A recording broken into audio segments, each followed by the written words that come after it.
I don't think we can see any. I mean, I don't even know what that is. Are they? I mean, Tito's. I'm in Texas, so that's, Oh, is that where you are? That's perfect. Yeah. Yeah, Texas, Phoenix, and then Pittsburgh. Yeah. You're all over the place. I didn't know, but I knew Texas and Pittsburgh. I didn't know about Phoenix though. So yes, I'm in Phoenix. I'm from Pittsburgh originally, Bob, and I was talking to my dad today, and I told him that you were on, and he was like, "What? No way!" Like, so pumped. So Pittsburgh royalty, seriously. I know. He was like, I he's tweeted been it around today, forever. but for real. Right. Yeah. I am very appreciative that you guys wanted me on. That's a nice compliment. So excited. Of course. Yeah. So excited. Well, yeah. Welcome to episode 11 of the Yinzhers podcast, everybody. Officially brought to you by Infinity Trades X. I am Jordan DeFigio here with my co-hosts Morgan Ertzo and Samantha James. And with us tonight, so excited to welcome Bob Pompeani, OG Pittsburgh sports legend and Hall of Famer. So how is everybody doing tonight? Amazing. I'm doing great. I'm honored to be on here. Are you talking to me? Because if you're talking to me, I talk a lot. So therefore, I'll jump everyone else. No, but I'm honored Open floor. to be on with you guys. I give you a big applause for your starting up this podcast. And I think it's awesome. I've caught a couple of episodes, so I'm now honored to be on. Oh my gosh. Bob Pompeani watched. Like, oh my goodness. Right? What? That's crazy. Amazing. It's so good to have you. Thank you for taking the time to be here. I know obviously you're super busy. I bet this whole past year has been crazy, a crazy year for news in general. But just thanks for taking the time. We all have had pretty crazy weeks, busy weeks. So we appreciate that you're here for sure. No, it's been it's gone it's funny. I always tell people it's gone fast, but then again, it's gone very slowly. It's both, I mean, when this whole first thing started, I thought it would last for a few months. We figured it out and it just kept going and going. And then there were shutdowns and sports took a back seat. So we went, ladies, 4.5 months with no sports. Oh my word. We were trying to figure out when this would end and how it would play out. And somehow we had to do whatever we had to do to continue to be on, daily sportscasts, which are not easy to do when there are no sports taking place. But we managed. Right? How do you produce a sportscast when there's nothing happening? Well, we all put our heads together at KDKA, our staff, and came up with different things that we did. We tried to profile different people. We went into and we don't get as much opportunity to do like high school sports or local college sports when everything else is going on, just because our commitments are to, the major sports.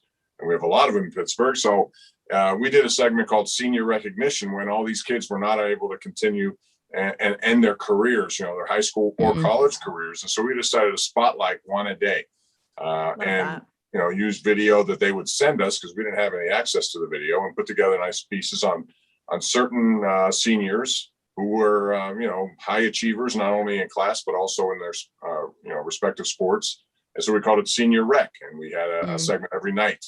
So it was a good opportunity to do something different as opposed to what we normally do. But at the same time, it helped us get through this, 4.5 months of nothing.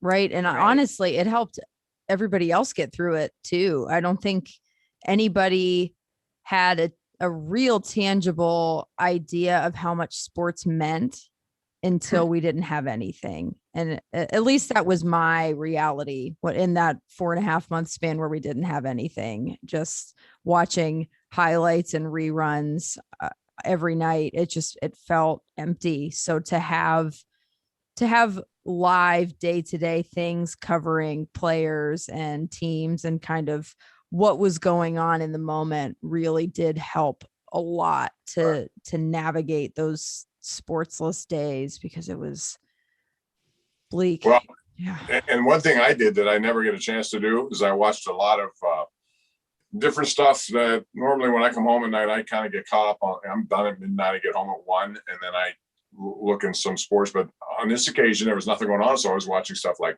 Ozark, which was great. Breaking Bad, which I had never seen before. And I got really Breaking Bad. This first opportunity I've heard about it. So I watched that and I was like binge watching it until 4 or 5 in the morning, which is no good.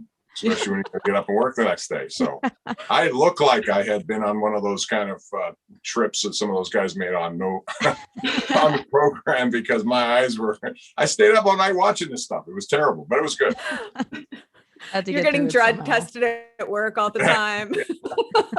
Why do you look this way? I needed more concealer than I ever wore, because the eyes were starting to show wear and tear on the my eyeball. goodness.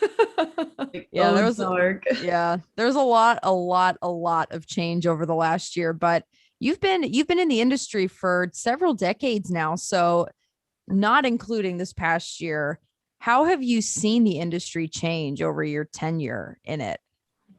Well, the fact that we're doing this podcast is something, that at the time when I first got in this, I had no idea how this was going to evolve. Mm-hmm. And for the first time, coming up this July, it'll be 39 years I've had at KDKA. So, back when it first started, I mean, we had typewriters and we had to do everything the old fashioned way, which, sometimes you look back and say, boy, that was crazy. How can I ever do that? Because if you messed up on a script, you had to pull it out of the typewriter and put a new paper in. Editing tape was hard to do. Just because you have to splice, there's actual tape and you had to splice it together if you made a mistake. And so it was really different than what it is now and how technologically we have become so advanced. So that's the biggest difference. I think the use of cell phones, I think the use of video through cell phones has changed everything. Who would have thought, if I had known Zoom internet, I would have bet a lot of money that this would have, I had no idea that Zoom was going to be the reason that we connected this way through this pandemic. And can you imagine how much money you could have made if you put, $1,000 on Zoom back in March of 2020? I think about it all the time. Yeah. You'd be sick if you think about it for too long. I was just going to say, it's like a slippery slope if you think about that too much, because I'm so into the stock market these days and I love throwing money in different investments that I personally believe in. And I'm like, why didn't I have the foresight? Like, you thought you were smart, Morgan. Where was this? You are smart, Morgan. What are your tips? Give me some, because some of mine were going the other direction now. So thank you. Actually, our sponsor, and this is not a paid comment, but Infinity Trades X gives me so much good stock trade advice. I'm telling you, that's where I get the goods. So there you go. See, great page to follow. Mm-hmm. No, but overall, I think the biggest change is just the speed with which we do stuff.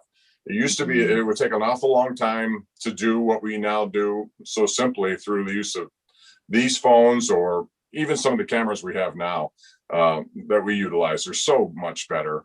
Yeah. But at the same time, the fundamentals of what we do remain the same. You're trying to tell stories. You're trying to go out and do things so that people can be connected to your sports, whatever you're covering.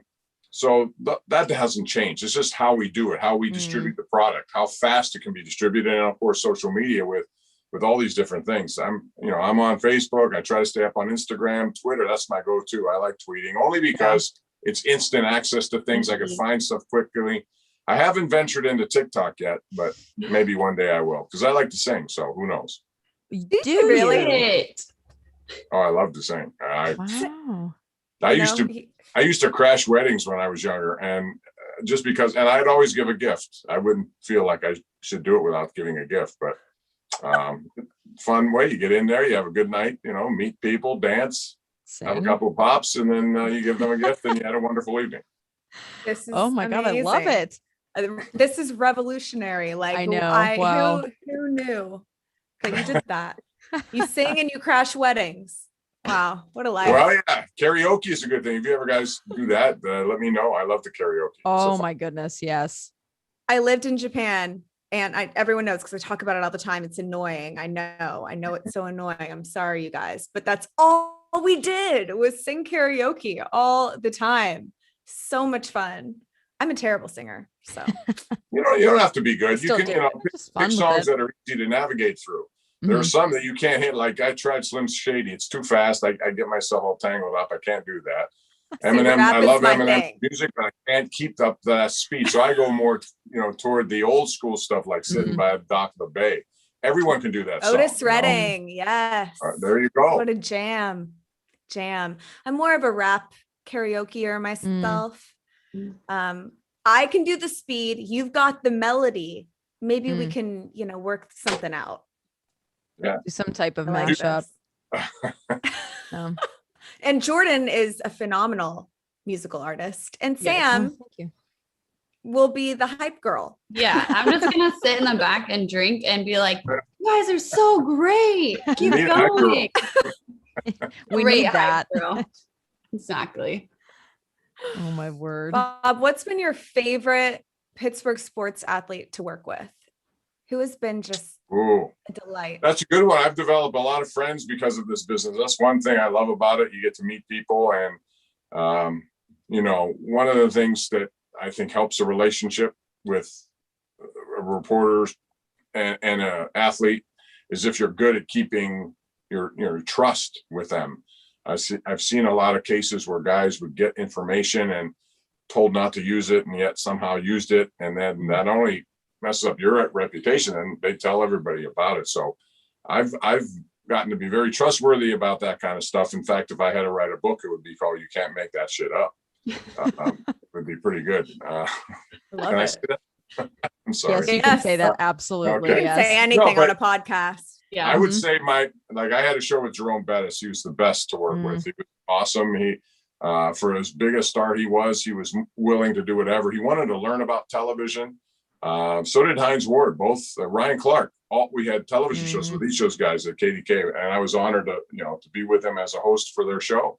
And we practiced a lot, and Ryan has certainly made it big. He's one of the go-to guys on the end now, and I'm glad to see that he works at that craft. It's not easy. It's especially if you're a player on one side, and then you got to go on the other side of it and start criticizing players, Right. who and it's not easy to do. So he's very good at it, and all those guys were great to work with. Mario Lemieux was the best. I love covering him, gotten to know him. I've been on his foundation board for a while. They've raised a lot of money, and that's the thing about him that I appreciate more than anything is his willingness to help. And he doesn't seek attention. He's a very private individual, but boy, has he made a difference in Pittsburgh with cancer research, obviously the hockey and everything that's gone with that. But I mean, he's used his own personal experiences to help other people who've gone through some things. Yeah. Right. He's incredible. Yeah. Oh my goodness. So you've worked with a lot of guys who sound like they've been that you've built incredible relationships with. What about the opposite of that? What about the worst athletes that you've encountered, or the most difficult to get along with as a member of the media? Okay. There have been a couple. I try, like I said, I'm not a confrontational guy, and I don't like to get into those kind of situations. However, if somebody pushes my buttons the wrong way, I am, half Italian, half Russian. So I got, my What a friends go, combo. That's explosive. so you can get a little reactionary at times. And this is the only time I've ever been thrown out of a locker room, which I didn't even know I had violated something. So we're in New York covering the Giants who were about to play the Steelers. And back then we would travel to do advancers, before the game. And so Lawrence Taylor, who's a tremendous player, Hall of Fame player, but I had no idea that he had days where he didn't talk to the media and days when he did. We were only in town for one day. So, I mean, I had to go in and try to talk to as many people as I can. That was my assignment. So I go in on a day where everyone knew it wasn't his day to talk, but I didn't know that. So I went up to him and I said, hey, Lawrence, how are you? My name is Bob Pompeani. He swung around and hit my hand. And I'm thinking, well, what did I do? And I said, excuse me. I said, what are you doing? And he stands up. And I looked, I said, oh boy, I picked the wrong guy to say that to now. But I didn't know what I'd done. Right. And the PR guy comes and says, you can't talk to him. It's not his day to talk. I said, I didn't know what a day to talk. And he was over there. I just introduced myself and he took me out and that was the end of that. So I left and I got no interviews. And so I had to explain that to my boss. Oof. Oh my God. Yikes. Imagine Lawrence Taylor slapping your hand away. I mean, this is stuff that people have nightmares about. And I didn't know, but I mean, there was How a would part, you know? Wanted to jump at him, which I did, but then I realized when he stood up that that's not the right way to go for survival purposes. Oh So my God. speaking of controversies, there was a big one in Pittsburgh when AB left, right? people pick sides. Are you team AB? Are you team Ben? Were you either side of those? How was it covering that story when it happened? I did a really long interview with Ben at his house right after this happened. And it, first of all, I've known Ben for a long time. I've known AB. I had no problems with AB until all of a sudden things started to change with him. And I'm not quite sure how it all happened. It was very quickly. I think what triggered it was that he did not, get the team MVP when he thought he deserved it. And instead it went to Juju Smith-Schuster.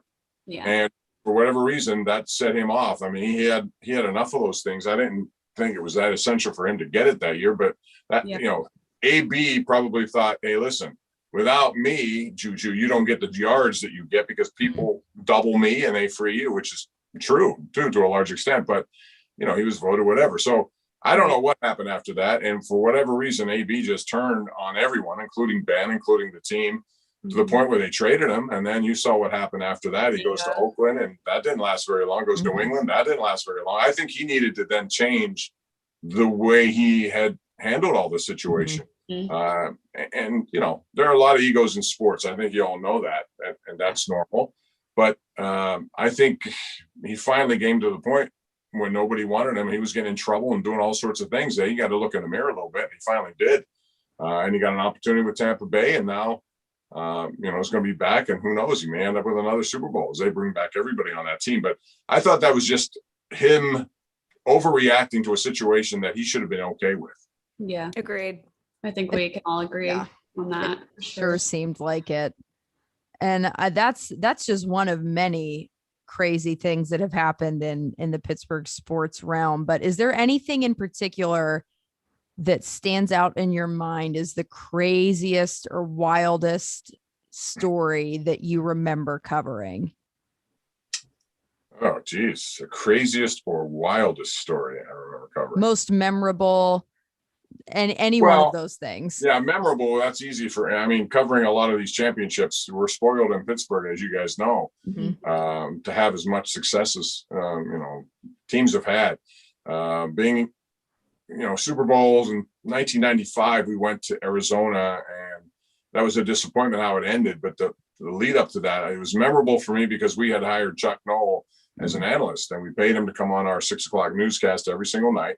He and his wife, Marianne, were out there, and he was great. The one thing about Chuck, if you knew him, he loved when he wasn't talking specifically about his own team. He would talk to you about a lot of things. And he knew what his job was there, but he got more out of talking about other stuff that was going on in the sports world. But it was just great to have him there, and to see this guy who was, 4-time champion coach, and just a wonderful man, contributing to our broadcast. And then going to the one subsequently for that, the one I hated in terms of weather was Detroit, Ford Field, with all the snow they got in the 2 nights leading up to the game. But then we go to Texas, the one down in Arlington, when they got snow and ice that I have never seen. They didn't know how to deal with it. If you remember, I was at that game. Yeah, with my family. And I flew in. I was living in Arizona at the time, and I remember flying in and being, used to Arizona weather being really nice. And I expected, Texas to be a little colder in February. That weather was insane. It was a miserable experience. It was. From the beginning to the end. Miserable. And you know what? I don't know. Do you remember? It's hard to get around. And to the point where they didn't have like salt to put on the road because they just didn't need it. People don't know how to act here. And everything else. It was awful. We couldn't get any. So that was memorable in a bad way, but I thought the win against the Arizona Cardinals and that wonderful throw by Roethlisberger, everybody argues and debates, was it the throw or was it the catch? Santonio Holmes had a beautiful catch in the end zone, but he doesn't make that catch unless that throw isn't exactly where it has to be. And so I always defer to that, but I'm sure Santonio will tell you that hey, it's a catch because he had missed one on the other side right before then, and he came back. Right. That was awesome. Just that game was one of the best games. Harrison's 100-yard. Oh my goodness. Cardinal fans have still not let that go. Like, Heat Steelers fans still for that. Like, they're like, it wasn't a catch. I'm like, clear. Okay, sure, it was not. At least there aren't many Cardinals fans. Yeah, did you guys like the draft this year? I did. Yeah, big I really fan. did. Yeah. Yes. What about you? Yeah, I thought, people get carried away with analytics, and most people Mhm. have this fundamental belief that you should not draft a running back in the first round. Okay. There have been some good ones. There are a lot of them that haven't had the kind of numbers that you would expect for being a first round pick. Busts are common in all sports, but especially in the NFL first round. Mhm. But the Steelers, clearly, if you watch it, they ignored the run game because they didn't believe they had a good enough one to get it done last year. And for whatever reason, philosophically, they started to pass way too much, and they knew they had something. So on its surface, when you get an elite running back like Najee Harris is, and you bring in a couple of offensive linemen, not to mention last year with adding Kevin Dotson, I think they've done a decent job. Now, it's all philosophy also. It's one thing to have those pieces. It's another thing to utilize those pieces. Right. If they can be good at it and show a good run game, it doesn't have to lead the league in rushing, but it has to be good enough so that you keep these other guys honest back there defensively. Last year, everyone knew it was coming. And so it was so easy to stop. annoying. I mean, it was textbook at week in and week out. Defenses knew exactly what we were going to throw at them. I'm so excited to see like a Todd Haley offense with a new offensive line coach, a virtually new offensive line at that, and see that playbook really open up with a running game. I am pumped. And a lot of the stuff that happened with this draft, we'll talk about this a little bit later, but I do want to say, like, we definitely thought that needs would be addressed at different points. Being outside the front office, we thought, center was number 1 or number 2 priority. We definitely thought, if we took a tight end, it wouldn't be until later. Not that this was a super deep draft for tight ends, but it was surprising how things played out. And you look at draft grades, which I always laugh about. Mel Kiper back in 2017 gave us a C- for that draft, and it was arguably the best draft anyone's had in a decade. And this year, again, he graded us the absolute worst in the entire league. And then you remember, Mel Kiper's from Baltimore. He loves the Ravens, and it kind of makes a little more sense. He's a bit of a homer in that way.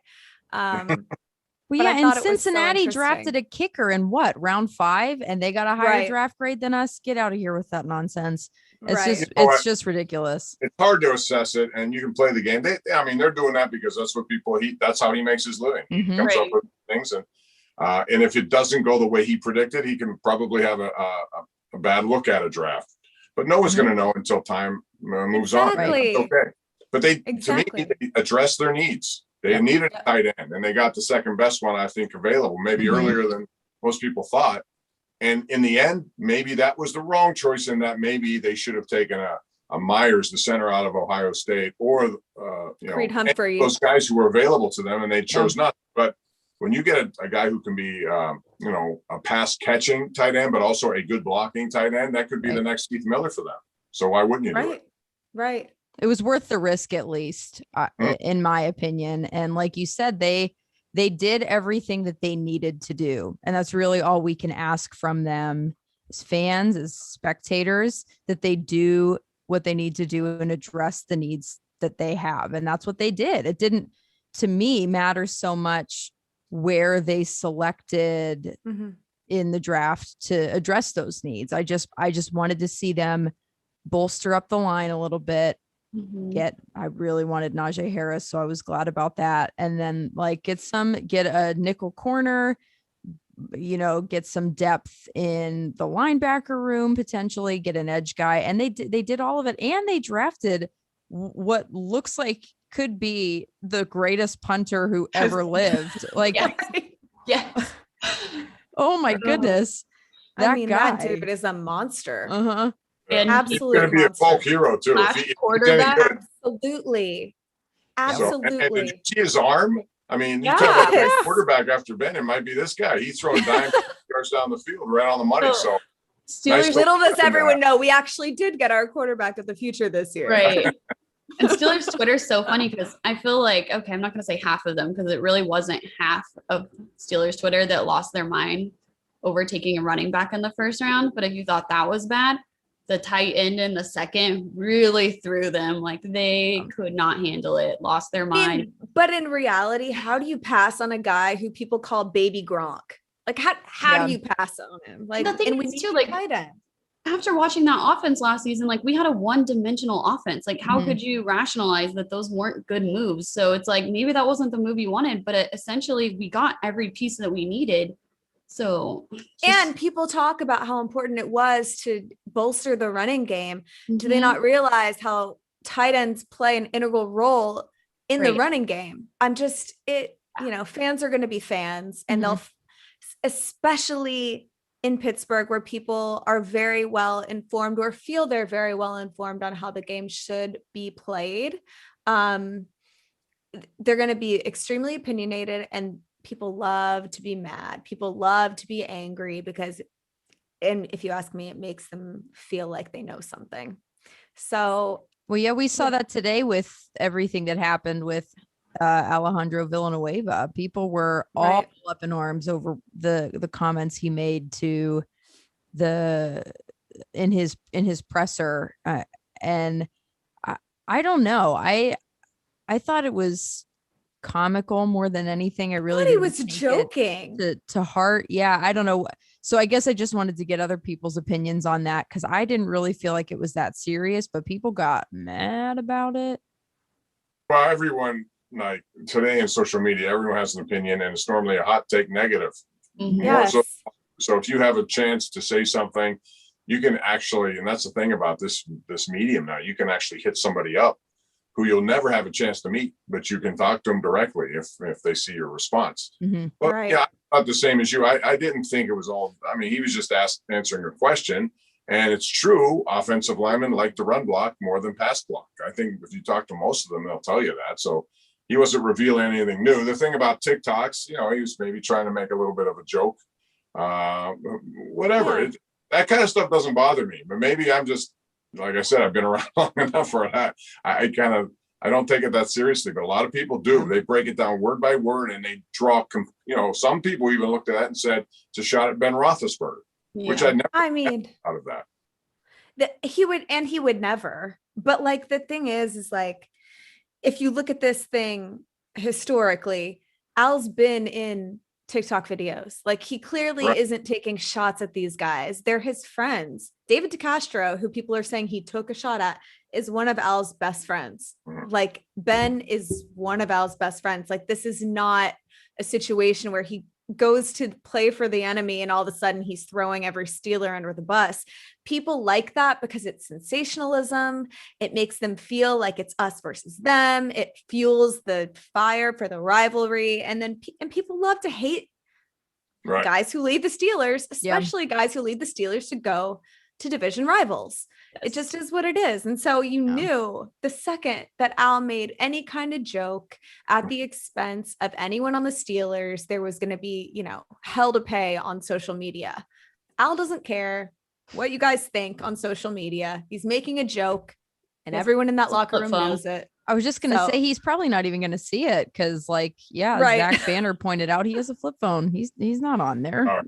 He doesn't care about social media at all. I know that for a fact. So he's not which is probably a good, healthy lesson learned for all of us. Every now and then, turn it off. Don't look at it because you get yourself all upset.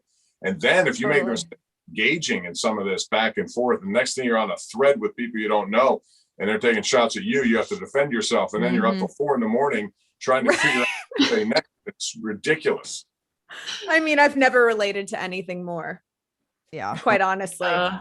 Sometimes, usually, I've gotten better. And I think Sam, you've gotten better. Jordan, you've always been good about ignoring the baiting on social media. But, sometimes I fall for it. And we all do. Not once have I not regretted it. I feel like at any point in time, I can go to my mentions and there's a few responses that are rude and I could choose to highlight them and be like, cool. But then it's like, half the time I feel like these people just want attention. So I'm giving them exactly what they want. And so it's I've learned to just really pick those battles. Yeah.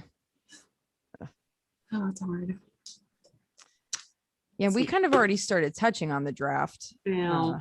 Right. I was going to ask about it, but So, Bob, out of all of these picks, we have a lot, including our free agency, our undrafted free agency signings, which I'm very happy about, to be quite honest with you.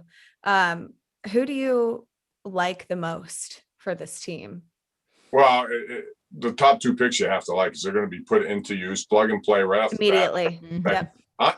And listen, if you're going to, we talk about stocks you were talking about, but now with, sports betting all over the place, they're pretty good odds on Najee Harris being the rookie of the year. And I'm okay with that. I'll take that, because I think they're going to make a point to give him. And the thing about him that I love is not only is he capable of following holes and, doing what he's supposed to, but he can make yards when there are no yards. And I think last year they had a problem, and the year before, nothing against the guys who were there, but they did not have that ability. If you watch the tape of him, even when, and yes, he had a good offensive line, but even when things broke down, he figured out a way to make yards when there were none available. And he's a great pass catching guy. They didn't use him as much as I thought they would have last year, but he can do it. So he looks like a 3-down back who's going to make a lot of headway and listen, if he has any impact on this team and their offensive line can get better and they have a run game that is legit, that pass game is going to be even better, because I think the pass game in that division. Right. Oh yeah. It's really going to open up that 2-dimensional offense. I'm so excited to see it. He compared himself to Le'Veon Bell, which was so exciting for us, because I loved Le'Veon. I love the way he runs. I love the way he contributed to that offense. He was so good. Najee compared himself directly to Le'Veon Bell, said he can do exactly what he does, if not better. So which I could see. Down a $70 million offer like Le'Veon did and go through what he went through. He cost himself money. Yeah. So, I know. But I don't think even if Harris leaves after the first contract, that's fine. Right. You can retool at that point, but if he has an impact and he gets the kind of money that you can't pay, so then he would have done his job here. And that's what you want. Yep. You're exactly right. Other big thing in Steelers news today was, as we know, Justin Lane was arrested was it a week and a half ago, maybe? Who knows? I don't even know. At some point this year. The days are just running together. Yeah. But he pled guilty to the charges, so they were dropped. He's actually pleading guilty to a misdemeanor, and sounds like he's going to have a fine, some community service hours that he needs to do, and then turning in the gun that he had. So. Okay. Oh, is that part of it? Yeah. Yeah. Got it. Yeah. Never a good idea to go like 100 miles an hour in a 40 mile an hour. So Yeah. never good. They still do it though.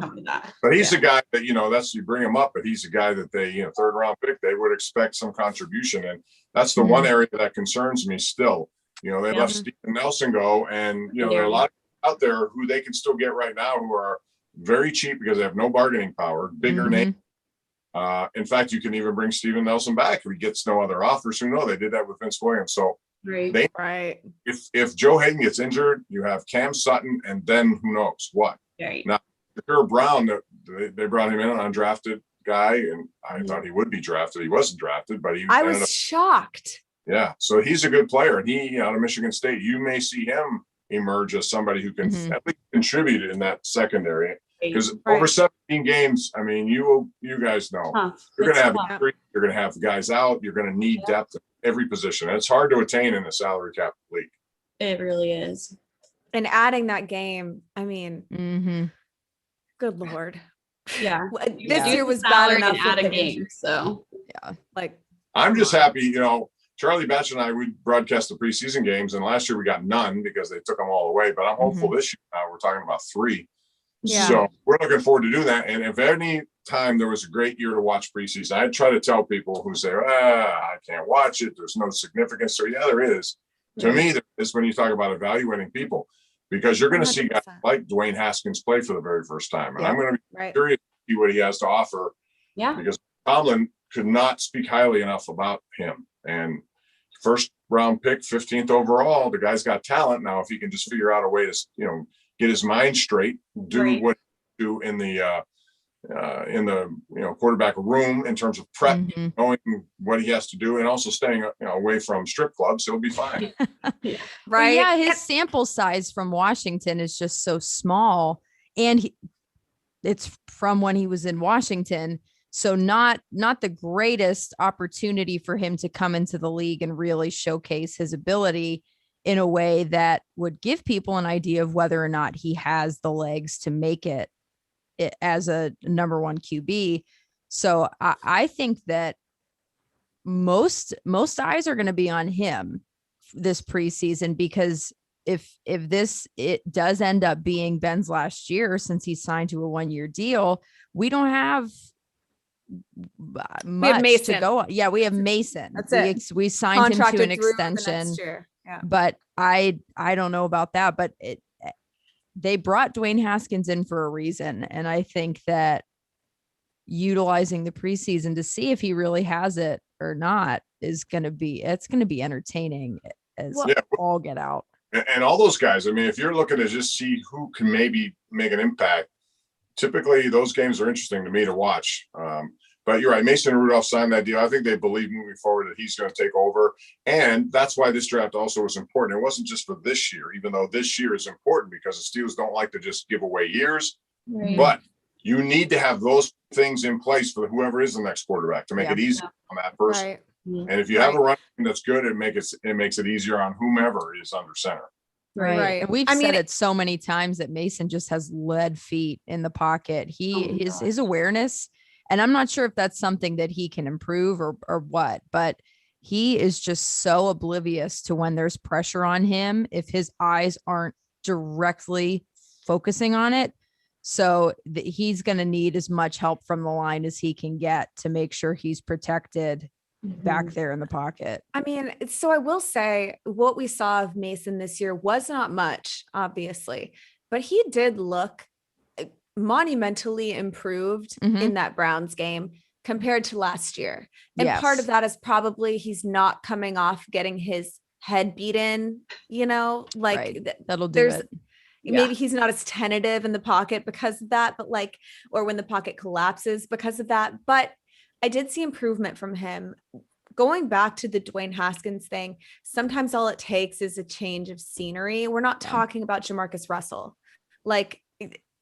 Sometimes a guy can get his head right if we put him in a different environment. And I'm really excited to see what he does. A lot of people joked about it, but he's super low risk, potential high reward. Right. So, I'm excited to see him in preseason too. The only thing that is a little shocking to me is that a team would get rid of a guy who was 15th overall pick. Yeah. Right. 1 year. That never happens.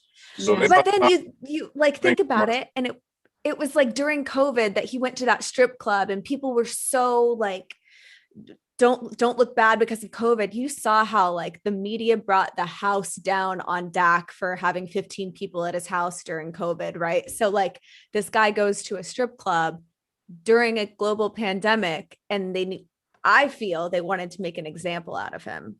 So it is what it is. Worked out for us, potentially. They might have done it, but I guarantee you if he was a starting quarterback who had 26 touchdowns at that point, it wouldn't have mattered. Yeah. Right. No, you're right. Yeah. It's when Ben got in his motorcycle accident, everyone was like, why won't you wear a helmet? Stop being an idiot. And we didn't do anything about it. Well, even the Texans are still white knuckling Deshaun Watson because it just throughout this whole scandal, they won't let him go because he's MVP caliber talent. Right. And the scandal is not worth losing him until they, know more or what, who knows what they're waiting for, but they don't want to give him up because he's such a high profile player. Right. But there's a lot of controversy around that. So why not add to it? I don't think we're going to add that much controversy in our buy and sell segment because we've kind of already talked about it, but we'll get into it. This buy and sell segment is brought to you by Infinity Trades X. We mentioned them before already as well. But if you're interested there you go. Yes. If you're interested in trading on the stock market, they're a great way to do that. Go check them out. They're on Twitter at Infinity Trades X, and their website is infinitytradesx.com. So the buy and sell segment, buy or sell, is the Steelers drafted well. Bob, are you buying that the Steelers drafted well? I'm certainly buying it. Yes. They've done what they had to do to solve issues that were big issues. You can't solve them all in one draft, but I think they did a very good job of really trying to make that run game, which was not good at all and needed as much help as it can get. And they did it, not the way that a lot of people thought. Mm-hmm. Understand why people wanted a center in the first round and a, tackle in the second or vice versa. They did it the other way. Instead of going, foundation first, weapons later, they took weapons first, foundation later. Whether or not it plays out, we don't know, but they believe those young guys they brought as offensive linemen are going to be good. And if so, I'm definitely buying that. I'm buying as well. I think it was excellent. It felt like every single round I was like, you son of a bitch, you did it. Look at you. Wow. Oh my goodness. And there's a certain level of luck and having the chips fall where they may. For instance, the first round with Najee Harris, it looked like for a second, maybe he might not make it to 24, but as soon as we got past the Dolphins, it was like, oh my goodness, he's going to be there. And then they drafted him, and then they addressed every other need that they could have possibly addressed in the draft. Again, the punter, Presley Harvin, oh my word. I can't wait to watch him play. And I think that you're right. This isn't going to fix all of their problems, just magically have them disappear. But I think it's a really great start. And it also is indicative of where their focus is and where they're putting the emphasis and their goal on the season. Mm-hmm. They really want to address the problems that they had. And they took a lot of really critical steps in the draft in doing that. So I'm buying. Morgan, what about you? I'm buying the hell out of that. Here's why. The needs on this team were so in flux the month leading up to the draft, right? Like we thought we were going to need inside linebackers because we didn't know Vince and Tyson and everyone, we thought all of these needs in losses that we experienced in free agency were needs that we were going to need to fill in the draft. And then it turned out, we actually don't need a lot of these positions where we thought we were going to be lacking. And if we do draft at those positions, they don't need to be plug and play yet. They don't need to be ready. If we're drafting on potential for some of these players, maybe that's going to pay off later. And that, getting Vince back, getting Tyson back allows us to kind of make those moves and reprioritize where we took some of these guys. And I think that we always talk about how Kevin Colbert plays chess, not checkers. And I really think that we need to, take a step back, stop grading these drafts because we have no idea how a guy is going to transition from the NCAA to the NFL. It's a jump, it's a leap, and some guys can do it and some guys can't. And a lot of the time we look at guys like Jarvis Jones and we say, okay, that's a guy who couldn't make it. But if you had graded him, that draft pick, everyone was so pumped about Jarvis Jones. So like, that's why I can't deal with the draft grading. Y'all know me, eternal optimist. I'm always going to be like, yes, whatever the Steelers do. Yes. Great idea. Genius. So I'm buying it. You know what? Morgan, it doesn't stop there. We're talking also about, Bud Dupree when his option. Exactly. You're exactly right. Saying the Steelers are nuts. They should never have picked him up. What do they see? He's trash, blah, blah, blah. And then he had a really good year. They franchised him. He had an even better year before his injury. So sometimes, what it looks like is not how it ends up. So that's no, exactly. And I always say, like, no athlete, there's no box that you can fit these guys in and expect them to mature at a certain point, or like you can't. No one fits in. There's no one size fits all for these athletes. Like we can't say, oh, you have 3 years to become the best version of yourself. And if you're not him at that point, see ya. Because Bud is the perfect example of that. So I just hate when I get on Twitter and I see so many people bashing some of these draft picks. And I'm like, can you let him take a few NFL snaps? Like, can you let him play a game or two? Right. Please. That's ridiculous. Yeah. Sam, what about you? I'm buying it. Yeah. I feel like you guys have covered every bit of it. it was an amazing draft class. I loved every part of it. The tight end in the second round, I was shocked that he's still there. And I was like, okay. And I knew as soon as I got on Twitter that people would be losing their minds because it was not an offensive lineman. It wasn't a tackle. It wasn't something that they, a center or something they thought we had to get in that second round once we took a running back. But I'm so happy for it. And again, you have to trust the process. These players do have to develop. They have to get to know their teammates, know where they're fitting into these new roles, because they may not even be playing the position that they were drafted for. Obviously, Najee will be playing running back, tight end position, but some of these players are probably going to be moved around. You're exactly right.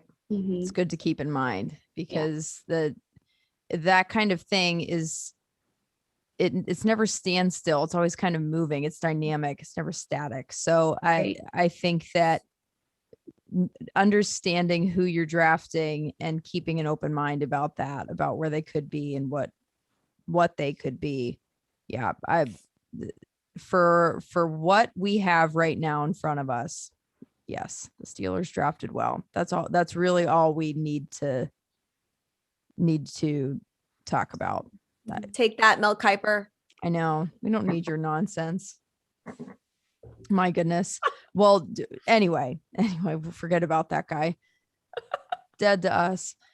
Bob, thank you so much for coming on and talking with us. This was seriously delightful. I loved it. My pleasure. God. I really enjoyed it. Like I said, I've heard a lot about it. I've seen a couple. And so I was honored when you guys reached out to me. So here's to you, as we say. Here's to KDKA, to you. And this is my honorary Mel Blount Hall of Fame Magnum of Cabernet Sauvignon. So we'll have to take a virtual toast to you guys. Oh my goodness. Love it. Is that like 2,000 milliliters? How much is that? A lot. And it's interesting. There's a company out west where I can open this, drink it, send the bottle back to them, and they redo it with a new cork. Oh, wow. What? Yeah. That's really cool. It is, but it's also expensive. Trust me. When you start, I can imagine. This is not your normal way of getting wine. So, but I like it's just autograph. Mel's a great guy. That's the other thing. Like I said, I get to know these guys and they become friends. Pretty cool. So favorite player of all time. Mel Blount is my favorite player of all time. He's like he can play. I don't know how old he's, right? I told him, Mel, chills. It's amazing what legend. Amazing. Yeah. I know. Very long life, and he has good genes. There's no question about that. So live forever, Mel. Yes. All right. Well, yes, as always, thank you, Steeler Nation, for joining us. We wouldn't be here without you. And be sure to follow us on Twitter at Yinzhers and on Instagram at Yinzhers Official. And subscribe to us wherever you listen to your podcast. We'll see you next week for another episode of